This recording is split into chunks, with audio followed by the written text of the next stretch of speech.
तो आज का accident of the day, mini accident of the day तो होगा ही कम से कम आईडीएफसी फर्स्ट बैंक। 590 करोड़ का फ्रॉड। देखिए 10% नीचे खुलेगा ये स्टॉक मोर और लेस। कौन कॉल से भी अगर आप देखें तो कोई बहुत ज़्यादा ऐसी कोई क्लैरिटी नहीं आ रही है। लेकिन क्या है ना आशीष, देखिए ये होता है कि भाई सीनियर मैनेजमेंट इन्वॉल्व नहीं है, ऑब्वियसली सीनियर मैनेजमेंट इन्वॉल्व नहीं होगा, ये ब्रांच लेवल का फ्रॉड हुआ होगा। लेकिन मामला सारा का सारा होता है सिस्टम्स का, कि आपके सिस्टम्स कैसे हैं, तो उस हिसाब से। और अगर फ्रॉड का इम्पैक्ट सिर्फ एक, पहली बात तो आशीष अगर 10% नीचे खुले तो फिर शॉर्ट ना करें। वो हो सकता है 10 का एक बार 12-13 हो जाए, वो अलग बात है। दूसरी चीज़, आप 83 पे शॉर्ट नहीं कर पाएंगे, ध्यान रखिएगा। शॉर्ट अगर आप करेंगे तो 76 पे आप कर पाएंगे, वो भी अगर लिक्विडिटी रही तो इसके लिए स्क्रीन पर देखकर बड़ा अच्छा लगता है कि हमने कहा कि नेगेटिव और वो गिर जाए स्टॉक, ऑब्वियस है वो। लेकिन अगर फ्रॉड का इम्पैक्ट, देखिए इनका 590 करोड़ का फ्रॉड है, एक क्वार्टर का प्रॉफिट 500 करोड़ के करीब है, तो एक क्वार्टर का प्रॉफिट पूरा का पूरा बेसिकली साफ हो रहा है। लेकिन मैनेजमेंट काफ़ी स्ट्रांग है बैंक का। मैं वी वैद्यनाथन जी की काफ़ी रिस्पेक्ट करता हूँ। I think one of the best bankers in the country. और मुझे लग रहा है कि निचले स्तरों से रिकवरी भी आ सकती है।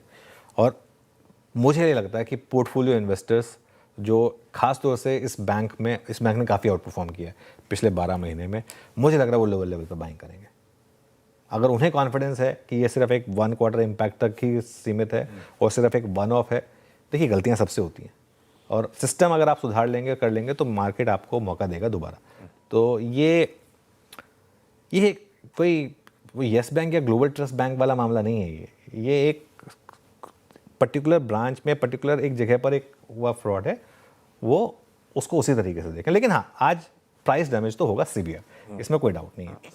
इसके अलावा मैं ले रहा हूँ एसआरएफ और पीआई इंडस्ट्रीज़ को, ग्रीन में ले रहा हूँ इनको मैं दोनों को, क्योंकि जो ट्रंप का नया टैरिफ है ये केमिकल कंपनियों के लिए पॉजिटिव है।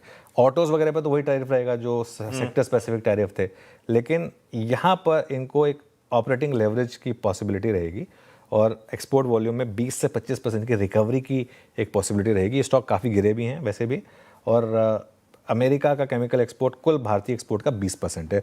तो मुझे लग रहा है कि ये एक स्पेस है जहाँ पर टैरिफ वाली न्यूज़ का एक फ़ायदा है, क्योंकि यहाँ पर सबके लिए जगह है, चाइना वाली कंपनियों के लिए भी जगह है, हमारे लिए भी जगह है, सबके लिए जगह है। तो इसके लिए ये एक कंपनी रहेगी। यूपीएल को मैं रेड ले रहा हूँ। यूपीएल को मैं रेड क्यों ले रहा हूँ? क्योंकि देखिए जो इनकी डील आई है ना, मुझे समझ में नहीं आ रहा। पहले तो उन्होंने जब वो एडवांटा की बात की थी, उसका डीआरएच पे फाइल किया, उसमें कुछ साइज नहीं डाला, कुछ डिटेल नहीं डाले, कुछ नहीं डाला, उससे स्टॉक गिरा था काफ़ी, आपको याद होगा। अब ये एग्री और क्रॉप प्रोटेक्शन बिजनेस को अलग अलग करके फिर उनको लेस कर रहे हैं, तो यूपीएल में क्या बचेगा फिर? तो यूपीएल तो होल्डिंग कंपनी बन के रह जाएगी, तो उसको होल्डिंग कंपनी का डिस्काउंट मिलेगा। तो मतलब मुझे लग रहा है कि हाँ, लेकिन आज केमिकल शेयर चलेंगे तो हो सकता है कि थोड़ा सा उसका एक फ़ायदा हो, लेकिन एक थोड़ा सा यहाँ पर नेगेटिव है।